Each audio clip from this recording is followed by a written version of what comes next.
Hello everyone, welcome back to my channel Beauty of Language. This is Beauty Bharadwaj and today I am going to explain one of the most important and complex poems of the ISC Class 12 syllabus from Rhapsody, Tithonus by Alfred Lord Tennyson. So on this channel you'll find clear line by line explanations of other poems as well, which is in your syllabus.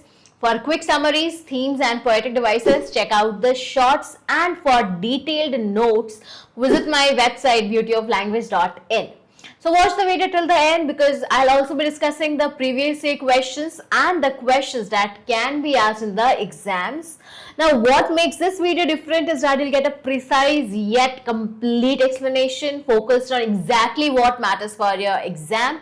And since I have also studied from the ICSE board and taught both ICSE and CBSE students, so I know the type of questions that are usually asked in the exam. Also, coincidentally, we had this poem in our syllabus as well, almost 15 years back when I was in class 12th. And again, this was a part of our syllabus when I was doing my masters. So you'll get the first hand experience, no doubt in that. If I'll say something, it will have some credibility. And also one thing I'd like to mention that I'll explain it very slowly, okay? So if you want to go fast, you can change the speed and go accordingly. Achha, before that, subscribe my channel. If you're new here, subscribe my channel for updates. And also like and comment because it takes a lot of efforts in making the videos. Your feedback, it motivates me and it helps me to get better. And also, whatever comments I get, I give all the replies are personalized, not auto-generated. I reply to each and every student of mine personally. So, getting back to our topic, so this year 2 questions were asked from Tithonus, one 10-mark essay on the theme of immortality and the portrayal of Eos, and there was 1-mark question on why Tithonus calls his immortality cruel. So it is a very important poem, watch till the end because at the end I have also discussed the theme of the poem. Now before we start, let us know a few lines about the poet because sometimes it is not asked in the exam, but if you will include about him in your answers, it gets you a bit of advantage in terms of marks. So, the poet is Alfred Lord Tennyson, who was one of the greatest poets of the Victorian era. Born in Somersby, Lincolnshire, he later became the Poet Laureate of the UK, serving for 42 years, the longest in history during Queen Victoria's reign. So Tennyson, he believed in law, order and the divine plan of life. So the death of his close friend Arthur Hallam, it inspired his masterpiece In Memoriam, which even Queen Victoria said gave her deep comfort after Prince Albert's death. So some of his most famous works include The Lady of Shalott, The Lotus Eaters, Mariana and Maud. So his poetry is admired for blending personal emotion with universal themes, making him one of the most influential voices of his age. Let me give you a quick overview of the poem. That in this poem, see what happens that there's Tithonus, main character of the poem, a mortal man, Tithonus is a mortal man, asks the goddess Eos for what? Immortality. She grants his wish but forgets to ask for eternal youth, and as a result Tithonus lives forever but keeps aging, becoming frail, weak and miserable. So Tennyson first wrote this poem in 1833 after the death of his close friend Arthur Hallam, as I said just now. Then it was revised and published in 1860 in Cornhill magazine under the title Tithonus, and later it was included in Enoch Arden in 1864. So this poem is a dramatic monologue written in blank verse, means there is no rhyme scheme, and spoken in Tithonus' own voice. So dramatic monologue means the narrator is speaking. Okay, so it is divided into 7 sections, each exploring themes of immortality, aging and human suffering. Now, see, Tithonus is based on a myth. In Greek mythology, Tithonus was actually the handsome son of King Laomedon of Troy, and the Dawn goddess, that is Eos, Aurora, she fell in love with him and asked Zeus to grant him immortality so they could be together. But then Eos forgot to ask for eternal youth, and as a result, Tithonus lived forever, but he kept aging and he started becoming weaker and weaker, while Eos, she remained young. Now this myth, it forms the basis of Tennyson's poem, even though the poet has made some changes in the poem in the context of the myth. Okay, so we'll get to know about that in detail. Now let's start the line by line analysis of the poem. Poem is too long. This video is going to be too long because it is written in Old English. So every line has got a very deep and hidden meaning. So I have dealt with each and every line in very detail. So please keep patience. By the end of the video, you will realize that yes, you have learned something good from this video. Okay, that's my guarantee. Now, the woods decay and fall. The vapors weep their burden to the ground. Man comes and tills the field and lies beneath. And after many a summer dies the swan. Tithonus, he begins the poem with a bird's eye view of a withering world. Okay, so poet gives a very detailed explanation of how the world decays and it starts again. He says that in the forest, the trees, they grow, they decay and fall. Then vapors, that is the clouds, when they are no longer able to hold the burden, water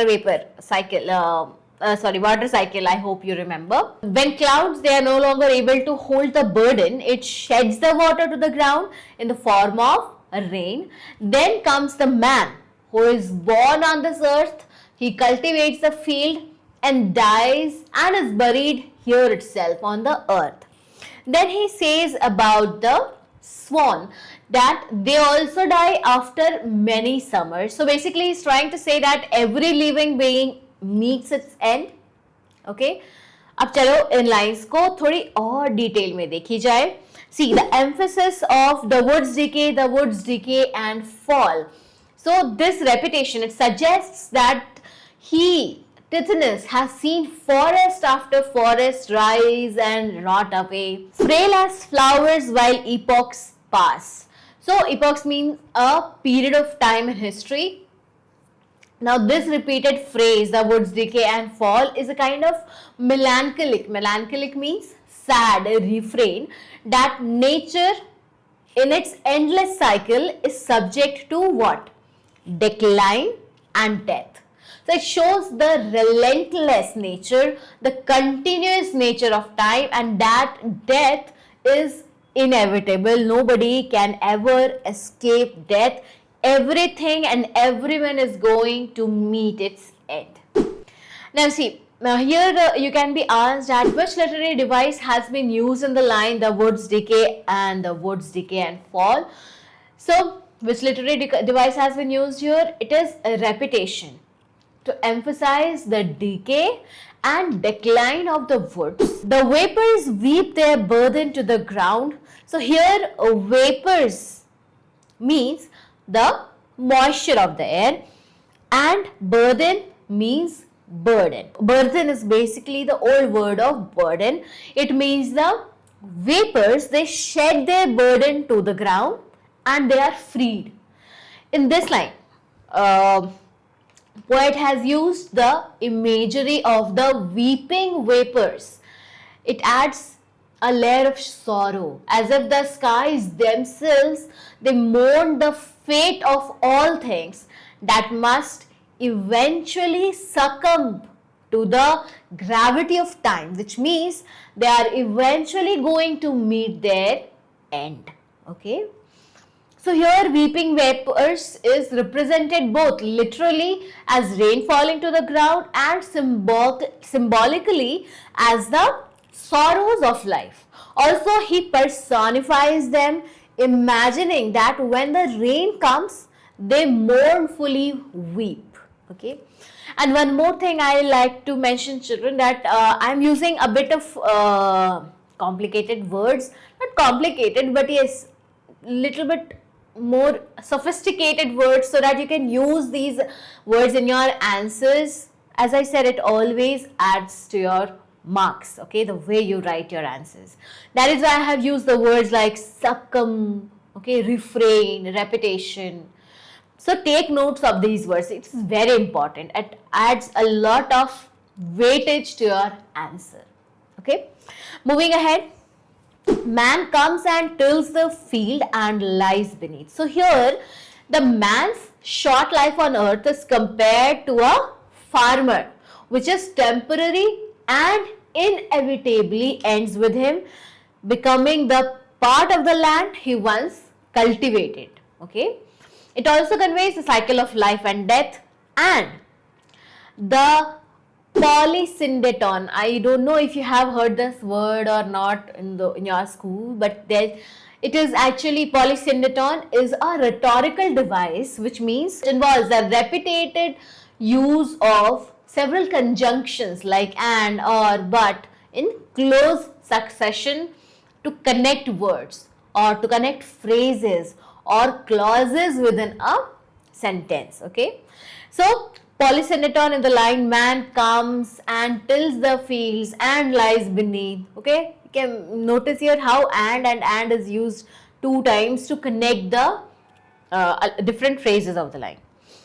So it captures the one thing after another circle of life ticking ceaselessly, okay, that is continuously away in front of Tithonus. And after many a summer dies the swan. So the swan's death is particularly, it is evocative here. That is, it brings a very strong feeling. See, swans are said to be living a very long life. Okay, so even though it lives through many summers, okay, it has a long life, but still it is not immune to death. It is not immortal. Though it lives longer, but still at some time of its life it is going to die. So it serves as a symbol of beauty and grace. That is why swan has been used here. Okay, the reference to swan has been given. And its death, it hints at a very exciting and transcendent beauty. Transcendent means beyond physical or human experience. A moment of glory that comes just before it's all over and because it's all over.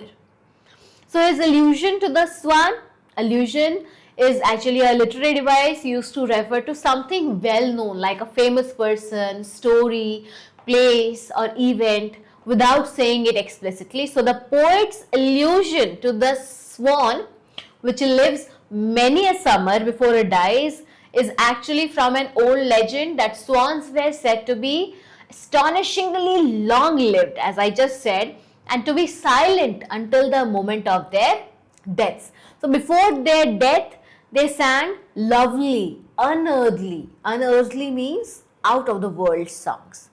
So this stanza basically establishes the theme of immortality that contrasts sharply with the immortal existence of Tithonus. So everyone is freed from the burden and everyone meets their end. But such releases are not for the immortal Tithonus.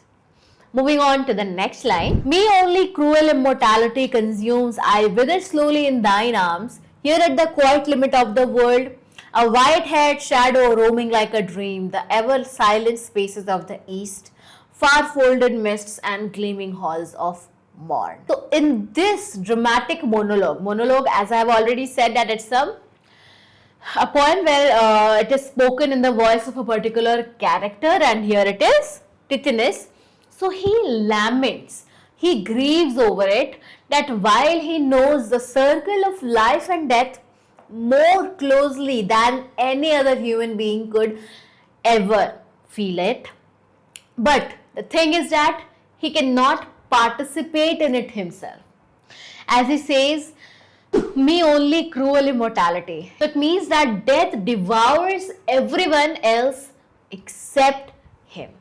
So the blessing of immortality has now become cruel for him. It has become a curse for him.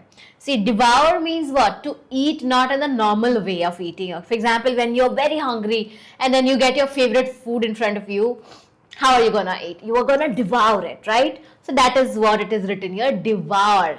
Okay, a strong, to put a strong imagery here. So here, speaker Tithonus, he describes himself as an anomaly. Anomaly means something that is different from what is normal or usual within the natural order. And you know what is different with Tithonus, right? He cannot die. He is immortal. So unlike the words, the vapor, man and the swan, he cannot decay and fall. He is trapped by this cruel immortality that is granted to him. Consumes I wither slowly in thine arms. So here the word consumes, here it is paradoxical, okay? It is contradictory here. See, normally one would be consumed by death, but not immortality, okay? But for Tithonus, immortality is also a slow consumption, a perpetual withering, a forever weakening, rather than a quick release. He's being consumed by his own mortality. Okay. See, when someone dies, okay, obviously it is said to be a very sad event. But when someone dies, it is a quick release for them from the cycle of life and death. You must have heard of this saying that dying is easy, living is tough. Okay. So that is what is happening here with Tithonus. He cannot be released from the cycle of life and death. I wither slowly in thine arms. Here, Tithonus, he reveals that he is speaking to someone. Thine arms means your arms. So he tells Eos, and who is that other person? That is Eos. So he says that I wither slowly in thine arms.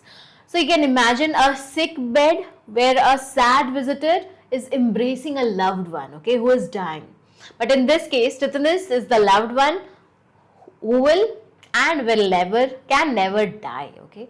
So with immortality, there is immortal grief, that is never ending grief, never ending suffering, here at the quiet limit of the world.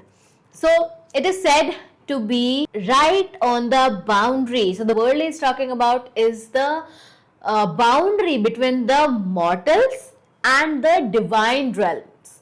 The realm means the sphere of existence. So Tithonus and Eos, they rest at the quiet limit of the world. A white-haired shadow roaming like a dream. So in this ethereal landscape, ethereal means exquisite, beautiful, the quiet limit of the world, Tithonus feels that he is nothing more than just a white-haired shadow roaming like a dream. So here there is double poetic device used, the metaphor of the shadow meeting the simile of the dream. So it suggests, it implies just how fragile, how immaterial, how wasted Tithonus feels, okay. He calls himself a shadow. He compares himself to a shadow. It shows that he's frail, he's weak, and he finds himself insubstantial. Insubstantial means having no form. You have seen a shadow, it doesn't have any form, right? So in the same way, Tithonus is feeling, he doesn't have any form. Now here it has been implied a very sharp contrast with his beloved Eos, who is also immortal, but she has the blessing of eternal youth. So Tithonus has become weak, roaming around like a shadow, completely insubstantial, in contrast with his beautiful, young and vibrant Eos. He also calls himself a dream. It means that he has no solid reality here on earth or anywhere else. He doesn't fit in with his surroundings, because with the gift of immortality, he cannot be counted as a human, and clearly he is not a god. The ever silent spaces of the east, far folded mists and gleaming halls of morn. So here east has been described as silent and vast. East, you know, the direction, obviously you know, the direction where sun rises. So it has been described as silent and vast. And gleaming, it means bright and shiny. Morn means morning.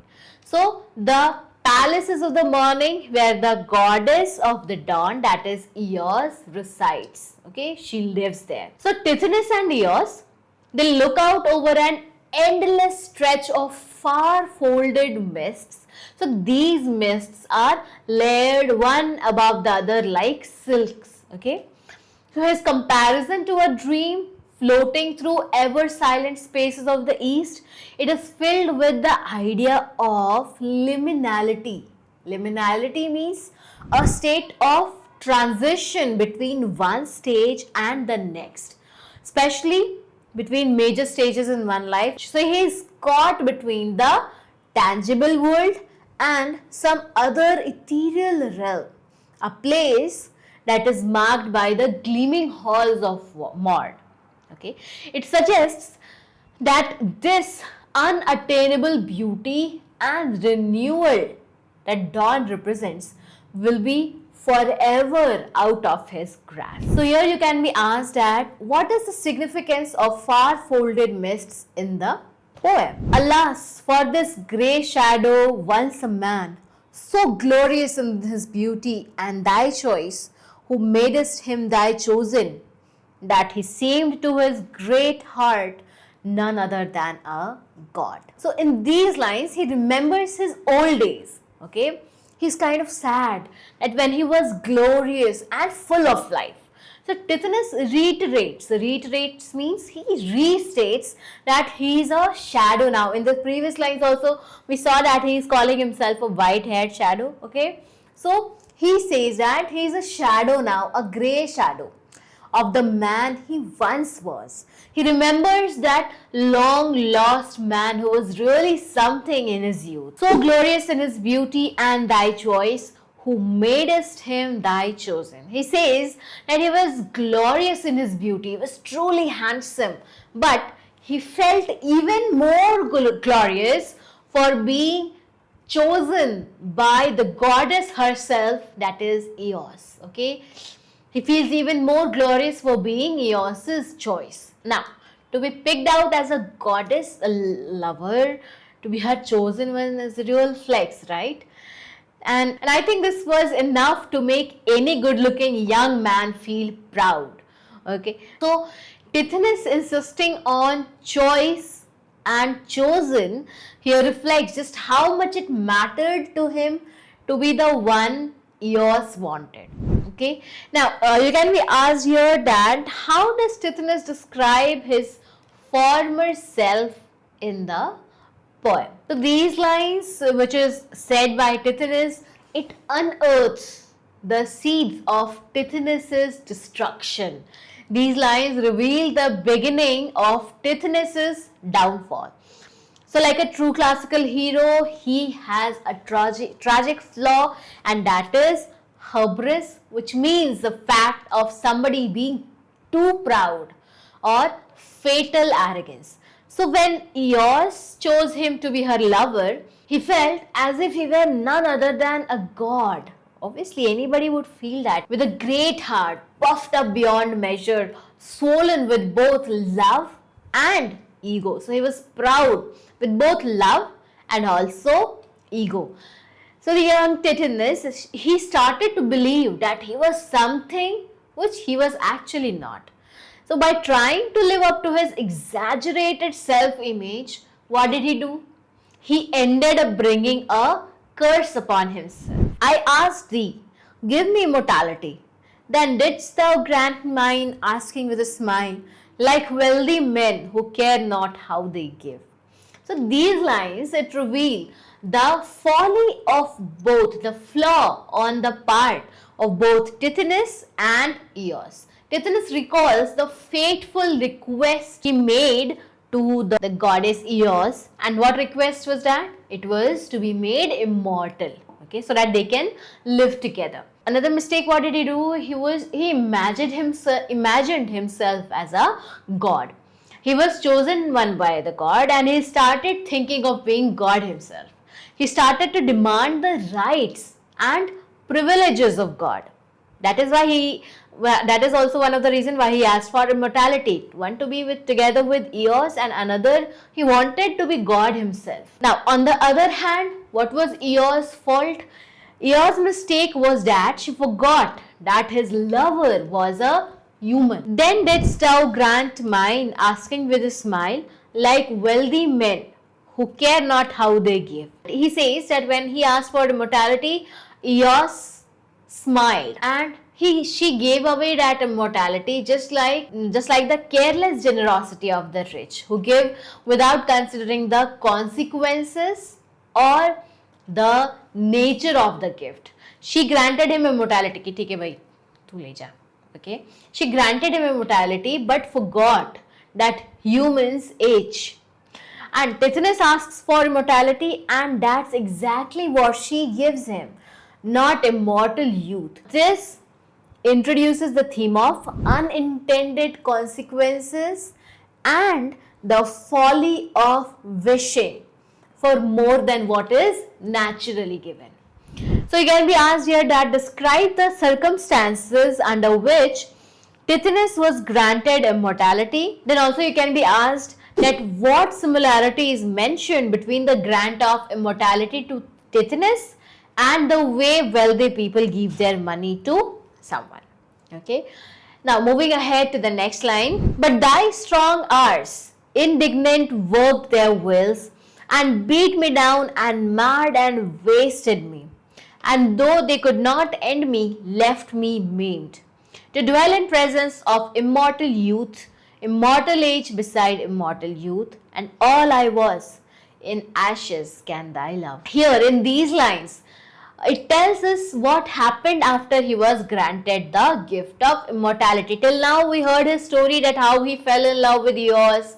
Okay, he felt himself just like the god. He was very proud of himself. He was filled with ego. He asked Eos the gift of immortality. Eos gave him just without thinking the consequences of it. Now what is happening? He is telling that now what happened after he got the gift of immortality.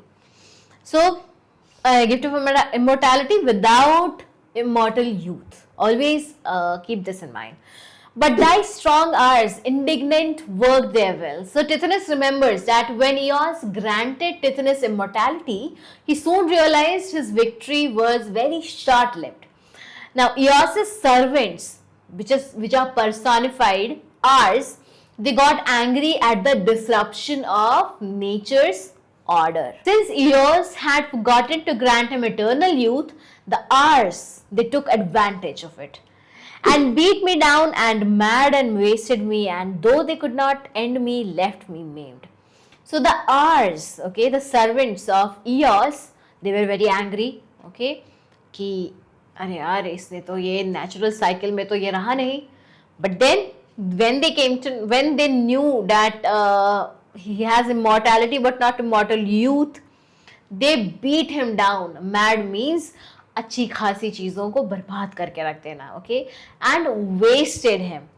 And since they could not kill him, so they left him maimed. Maimed means to injure a person so severely that their body or a part of the body will no longer work as it should. So here Ars treated him very badly, very harshly, almost like bullies punishing him.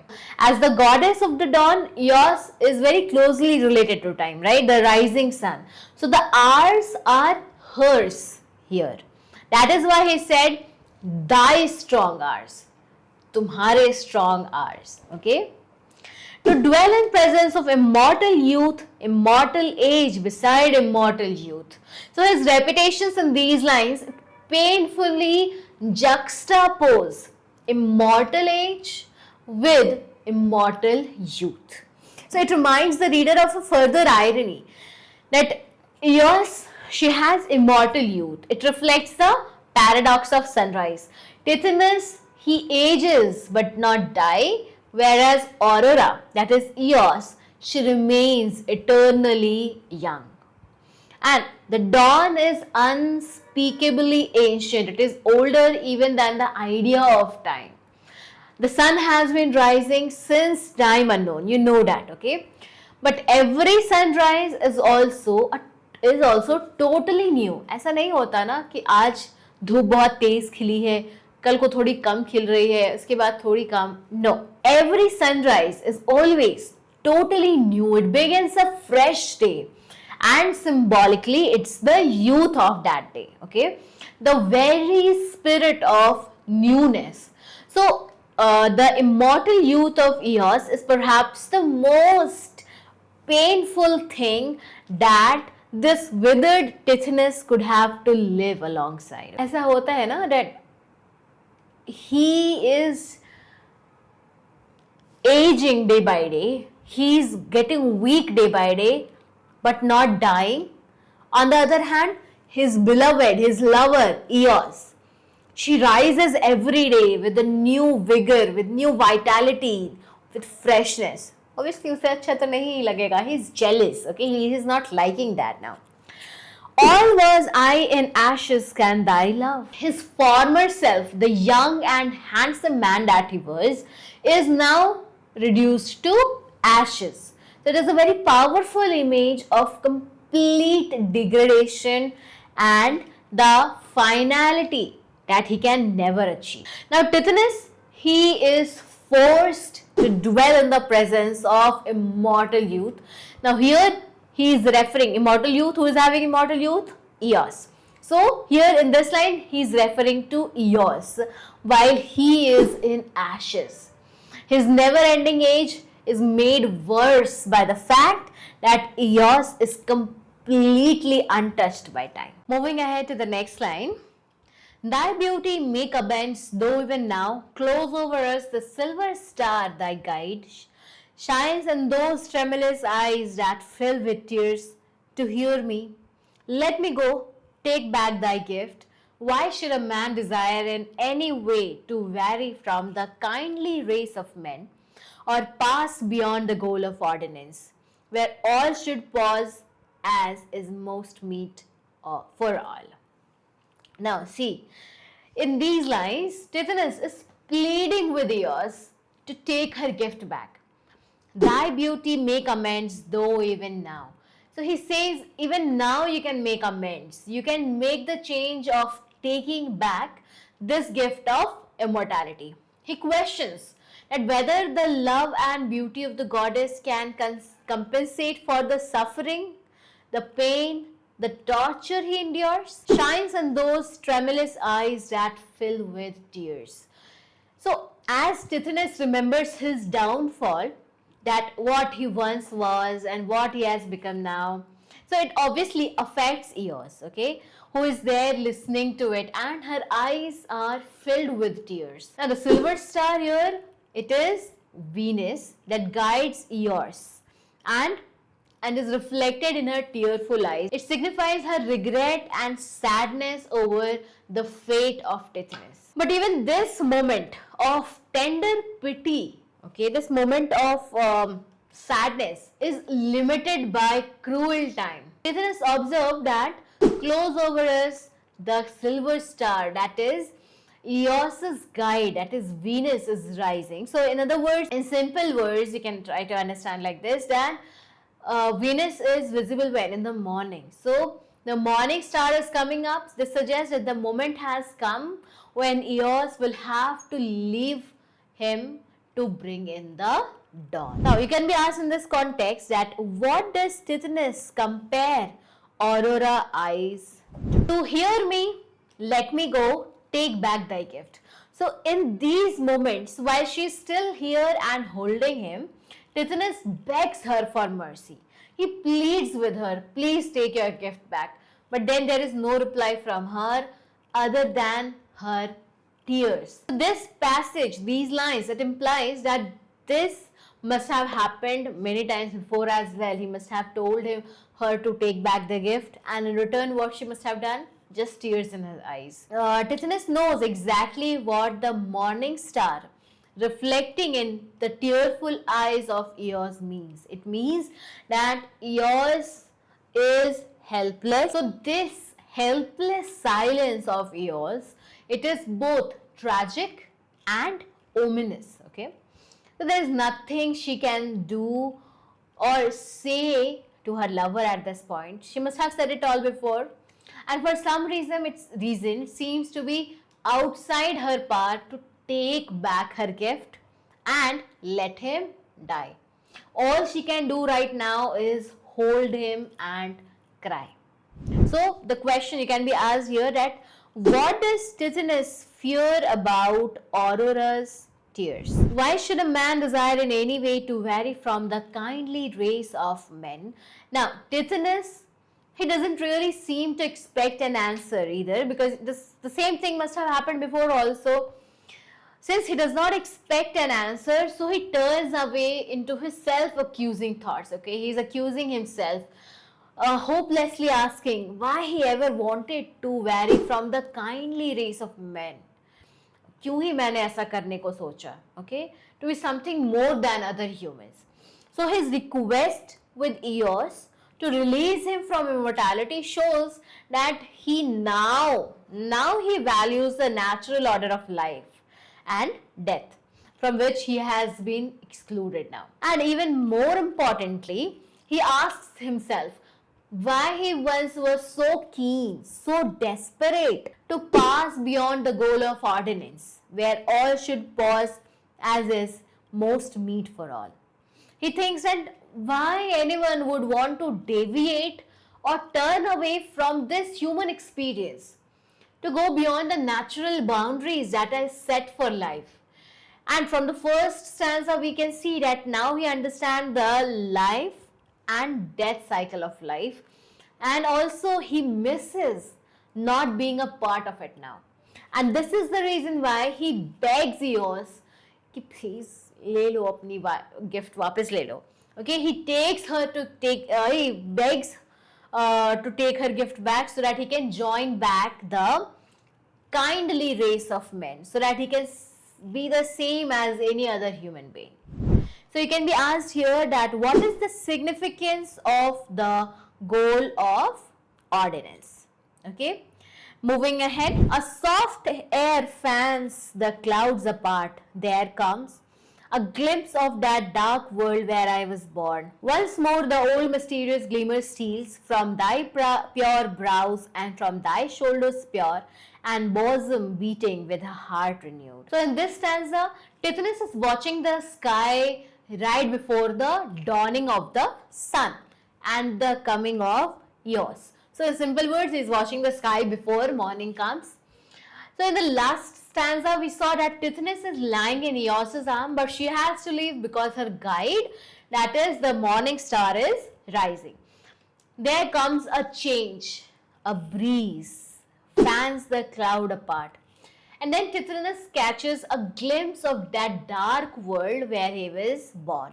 The sky here is said to be like that dark world that all of humankind came from before they were born. So it is actually the mortal world. He is talking about the earth. Now here you can be asked that what is the significance of this line, a glimpse of that dark world where I was born? Okay. So at the same time, Eos, while he is watching there, at that same time Eos begins to glow mysteriously.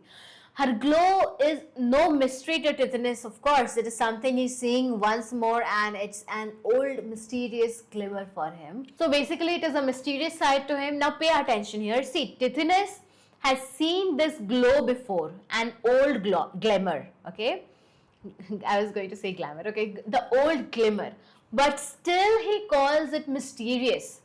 Even though he's seeing that every day, but still he is calling it mysterious because this beauty of Eos, it is still a mystery to him. Though he has seen it before, in fact he sees it every day. So the goddess of dawn is now starting to personify the dawn, glowing with that mysterious light that steals silently across the horizon just before the sun appears. Okay, from thy brows and from thy shoulders and bosom beating with a heart renewed. So the glimmer about which Tithonus is talking, it emerges from her pure brows and pure shoulders, and a heart with a new heartbeat, signifying a new start, a fresh beginning. So here the repetition of the word pure emphasizes the fact that how perfect Okay, how perfect and youthful this goddess is, which is completely opposite to mad and wasted Tithonus. So this line, bosom beating with a heart renewed, it portrays that refreshed and renewed heart. It also implies and suggests that Eos is not just eternally youthful and changeless, but she's reborn every single day. Now here the poet is telling what? That she is changeless, but still she is reborn every day, just like the dawn, the sunrise, the morning. So the transformation of Eos, that is the image of immortal youth in contrast with Tithonus's immortal age. Thy cheek begins to redden through the gloom, thy sweet eyes brighten slowly close to mine. Yet they blind the stars and the wild team, which love thee. Yearning for thy yoke arise and shake the darkness from their loosened maze, and beat the twilight into flakes of fire. Lo, ever thus thou growest beautiful in silence, then before thine answer given, departest, and thy tears are on my cheek. So in the previous line we discussed, we saw that Tithonus is sad and is looking at Eos's transformation. Okay. Now this transformation, it continues. It started as a faint mysterious glimmer, like the first pale light of dawn, but now her glow has grown brighter, warmer and stronger. Thy cheek begins to redden through the gloom, thy sweet eyes begin brighten slowly close to mine, ere yet they blind the stars. So here you can see how beautifully the poet has used the imagery of sunrise and shown it through the beauty of Eos. Her reddening cheek, it evokes blushing clouds, okay? Her slowly brightening eyes haven't yet blinded the stars. Ere means before, okay? So you must have seen that before the sun is completely out, we can still see the stars in the sky. So this is what being said here. Here you can notice that the repetition of the word die, okay, shows Eos's transformation moment by moment. It is as if Tithonus's eyes are fixed on her changing face. Here you can be asked, give a description of the appearance of dawn on her chariot. So these images of dawn, that is personified, also capture the bright-eyed flush of youthful love. Okay, please note down this phrase and be attentive and keep noting down the words and phrases, children. It is going to help you in your answers. I am saying it again and again. Okay, see, seeing Eos's blush and her eyes brightening near his, Tithonus also sees what he must have seen when the couple were young together. This blush of Eos, her eyes brightening, these are the things which Tithonus must have seen when they were young, when he was young, okay, right? So here especially the image of her eyes close to his, it suggests that the glow of dawn reflects the romantic love they shared when they were both young and beautiful. She relives that excitement and pleasure every morning, okay, which he can now only watch. And very soon, what is going to happen? She will leave him and the wild team. So even now, he observes the wild team of Eos. What is wild team here? So wild team here is the celestial horses, okay, which carries the chariot of Eos, which love thee yearning for thy yoke. So this wild team, just now which I said, the celestial horses draw her chariot across the sky that love her. They are yearning, means they are eagerly waiting for thy yoke, which means that they are waiting for their mistress to come and harness them. Okay, yoke means a long piece of wood which is fixed across the necks of two animals so that they can pull heavy loads together. These horses love thee, So Tithonus, he tells Eos that perhaps this is there's a kind of envy also and wistfulness in his voice. Wistfulness means a complex emotion, which is a combination of both sadness and a gentle desire for something that cannot be had, like a lost opportunity, a pastime, or an unattainable dream. And shake the darkness from their loosened manes and beat the twilight into flakes of fire. So here this wild team, the horses, they shake the darkness from their loosened manes. Manes, you know, the hair on the back of the neck, okay? And they beat the twilight, means the time after the sun has set and before it gets completely dark, into flakes of fire. It is as if the horses are running across a bed of coals, stirring them back to life. But it is also a sight in which Tithonus cannot participate now. Why can't he do so? Because he is not a part of this daily renewal. What he can do now? He can only sit and watch and wither and wither. In silence then before thine answer given, departest and thy tears are on my cheek. So he says that whenever he makes the request again to her for taking back his immortality, what does she do? She departs. He's so miserable that he cannot even get a simple yes or no from the goddess who once loved him, the one who used to be his beloved. So Eos, she glows, renews, and then leaves in silence without giving any answer to the requests of Tithonus.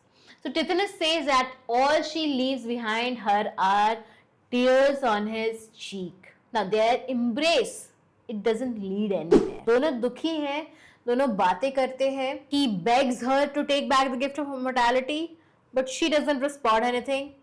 फिर अगली सुबह हो जाती है और वो फिर चली जाती है. तो it is not taking it, and the conversation is not going anywhere. Next, why wilt thou ever scare me with thy tears and make me tremble lest a saying learned? And days far off on that dark earth be true, the God themselves cannot recall their gifts.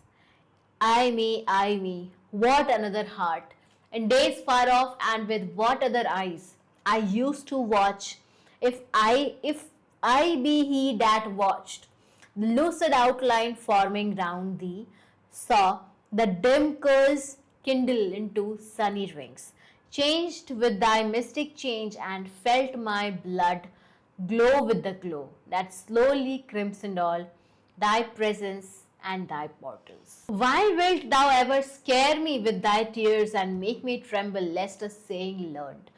Now, just now we saw how Eos is leaving Tithonus. She is leaving with tears on his cheeks. Okay. So Tithonus asks Eos, why do you scare me with your tears? Her silent weeping, okay, she not giving any answer to him, it frightens him. And why do her tears make him tremble? In days far off on that dark earth be true, the God themselves cannot recall their gifts.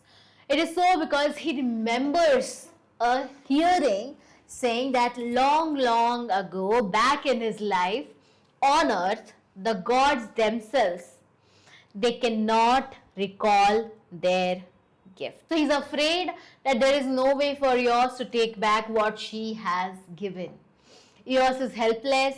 Her terrible gift of immortality, the gift that was granted as casually as if she were flipping Tithonus a quarter, turns out to be irredeemable. Okay, it cannot be undone. It cannot be made correct. He knows. He has heard someone say this sometime, somewhere in his life, back on the dark earth. Why dark earth? Because for him, life on earth seems to be very distant. Okay, it might as well have been someone else's. अब वो जो life है earth पे, अब वो उसकी नहीं रही. So the earth here where he belonged previously, now there is a possibility that Eos herself must have told him this thing. Perhaps back when they were first getting to know each other, when neither of them knew how terrible a divine gift would eventually become. Now here you can be asked that what does the line The god themselves cannot recall their gift suggests. Eye me with what another heart in days far off, and with that other eyes I used to watch if I be he that watched. Now, from moving away from this terrible thought of yours, not being able to help him, it turns back to the happy times when the two of them had got together. The days far off. It shows that he has lived quite a very long life. The couple's joyful young love. Now it seems to him very distant, that they might as well have happened to be a different person. So he's remembering the old days and wondering if he's the same person who used to be so deeply in love with Eos. The lucid outline forming round thee saw the dim curls kindle into sunny rings. So Tithonus further says that back in the days, in the mornings, as the lucid outline means the glowing halo of light that used to form around Eos's body. Halo, you know, right? And as Eos's dim curls kindled into sunny rings, that is, her hair began to shine with sunlight as if kindling into flame. So he didn't just watch it, he shared in her transformation, or felt as if he transformed. He felt the most alive then. So in the previous lines you saw that he is explaining the transformation of Eos, okay? How beautifully she is rising in the sky. He is just watching and explaining. Now here in these lines he's telling about that transformation was so beautiful for him that it felt as if he is also a part of that transformation. Changed with thy mystic change and felt my blood glow with the glow that slowly crimsoned all thy presence and thy portals. So he says that just now as I said that he changed with her mystic change. He felt his blood glow with that glow that crimsoned all, which means the light which spread all over the world. He basked in the reflected glory of Eos and felt as if he was a part of it. Bask, you understand? Dhoop sekna, we do that in winters, right? So that is what basking is. So when he was young, he felt as if he, like Eos, was reborn to new delight every morning and always would be. But that didn't happen. So you can be asked the question, how does Tithonus describe the beauty of Aurora? While I lay mouth, forehead, eyelids growing dewy warm, with kisses balmier than half-opening buds of April, and could hear the lips that kissed, whispering, I knew not what of wild and sweet, like that strange song I heard Apollo sing, while Ilion, like a mist, rose into tower. So while I lay, mouth, forehead, eyelids growing dewy warm, with kisses balmier than half-opening buds of April. So Tithonus, here he reminisces that back in the days, reminisces means remembers, that back in the days, Eos didn't weep over his shriveled body in the mornings, okay? She didn't cry over his withering body. Instead, as she embraced him, he felt his mouth, forehead, eyelids growing dewy warm, with kisses balmier than half-opening buds of April. Now see, this simile here suggests that this young couple, their kisses, it felt as beautiful as the earliest days of spring. Flowers are mentioned here as half-opening because it implies that they have their whole blossoming lives ahead of them. Now the imagery of kisses, balmier even than those buds, means it felt like a sensuous bliss for him, okay? The word balmy here means warmth. Could hear the lips that kissed, whispering, I knew not what a wild and sweet. So this young couple's embraces, it did not just satisfied his sense of sight, touch, taste and smell, but it also satisfied his sense of hearing. He remembers that when Eos kissed him, it was like a whisper to him, okay? the words that were wild and sweet. And these words were spoken in some divine language which he couldn't understand. Like that strange song I heard Apollo sing when alien like mist rose into towers. So Tithonus couldn't understand the language. It reminded him of the song he once had heard Apollo sing. Apollo, as you know, not Apollo tires. Apollo, as you know, is said to be the god of the music and the sun. So he's referring to the legend that once god Apollo, it is said that once god Apollo, he used an enchanted song to raise the wall of Ilion, also known as Troy. So he is referring to the legend that once Apollo, what he did, he used an enchanted song to raise the wall of Ilion, also known as Troy, the great city of which Tithonus was the prince. So this is what he is referring to here in these lines. So these walls of Ilios was supposed to be unbreakable, and the towers, it looked as if they rose from the mist. Yet hold me not forever in thine east. How can my nature longer mix with thine? Coldly thy rosy shadows bathe me. Cold are all thy lights, and cold my wrinkled feet. Upon thy glimmering thresholds, when the steam floats up from those dim fields about the homes of happy men that have power to die, and grassy barrows of the happier dead. Now what happens is that Tithonus's sweet and sensual memories of his and Eos's young love now seem to grow too painful to tolerate. Okay, he gets back to his old plea.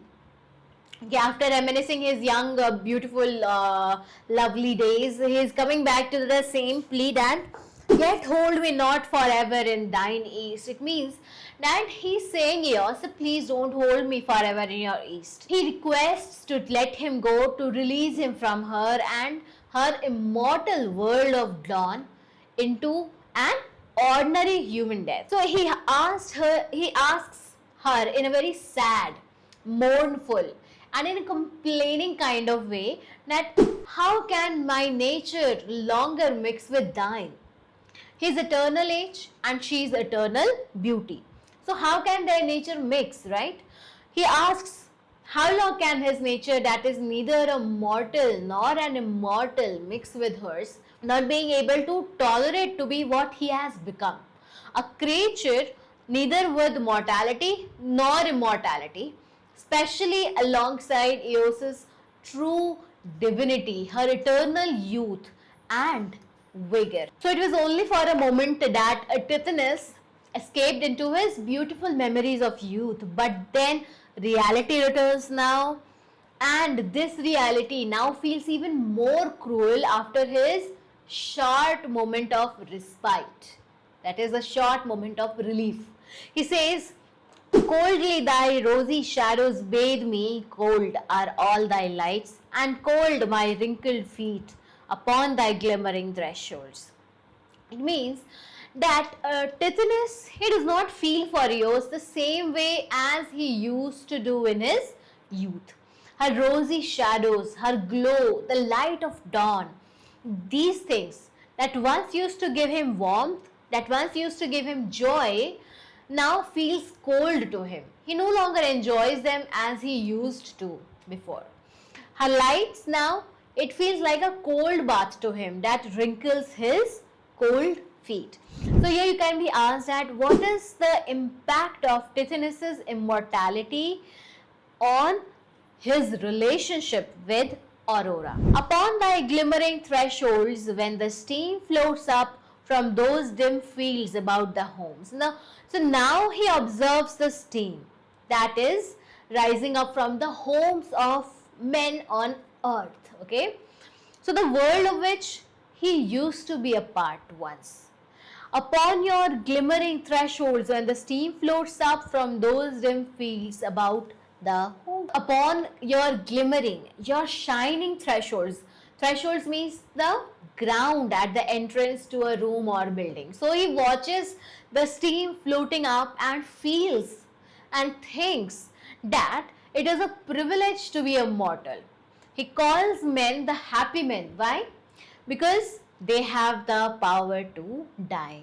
He sees it as an ability and a blessing now. And grassy barrows of the happier dead. So, preferably, even to the lives of those mortal happy men, are the fates of the happier dead beneath their grassy barrows or grave mounds. So, here, grass growing over those graves suggests his longing for death. The bodies beneath those barrows are becoming grass. That is, it is being absorbed back into the world. They are not going to live forever, but they are going to start a new life again and differently. So basically, Tithonus wants to be a part of all these things again. The last 5 lines. Release me and restore me to the ground. Thou seest all things, thou wilt see my grave. Thou wilt renew thy beauty morn by morn. I, earth and earth, forget these empty courts, and thee returning on thy silver wheels. So now for the last time, again, Tithonus begs Eos. He makes a desperate request to her. Release me and restore me to the ground. Remember, in the beginning of the poem, he was talking about the weeping clouds, dying swans, okay? So in the same sense, he wants to be released. He wants the burden of being immortal to be lifted. He wants to be restored on the earth. So it will be like a healing for him. He wants to go back. He wants to go back to the dirt from which he came, like the happy dead beneath their grassy barrows. He wants to become a part of the cycle of life and death. Thou seest all things, thou wilt see my grave. So he says, Eos, that you have seen everything around you. So if you will free me of this mortality, if you will free me from this unbearable pain and let me die, then you will see my grave. You will get to see me every day. It is not that you will have to say goodbye forever, but in fact, you will get to see me every day. You will see the grass that will grow on my grave. But we know that Eos is powerless here. Even gods themselves cannot recall their gifts, right? It is mentioned in the original myth that the best Eos can do is to transform him into a cricket. Cricket, the insect, okay?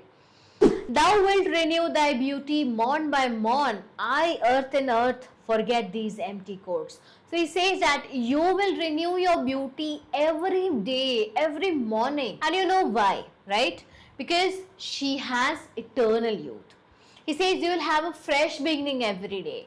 And he imagined himself becoming earth in earth, which means dying and getting buried in the earth.